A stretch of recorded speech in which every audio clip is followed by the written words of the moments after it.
রব্বিরহামহুমা কামা রব্বায়ানি সগীরা।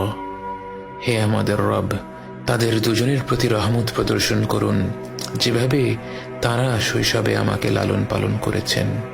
বাবা মা যে পরম স্নেহ মমতা দিয়ে একজন সন্তানকে লালন পালন করেন, সৃষ্টি জগতের কোনো কিছুর সাথেই তার তুলনা হয় না।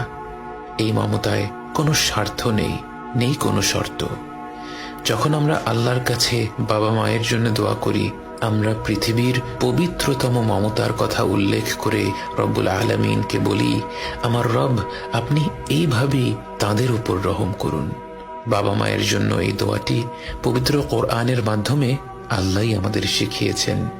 অথচ আমরা যদি শুধু বলতাম রব্বিরহামহুমা, এটাও একটা সম্পূর্ণ দোয়া। এর অর্থ, হে রব, আপনি তাদের দুজনের উপর রহম করুন। কিন্তু আল্লাহ আমাদের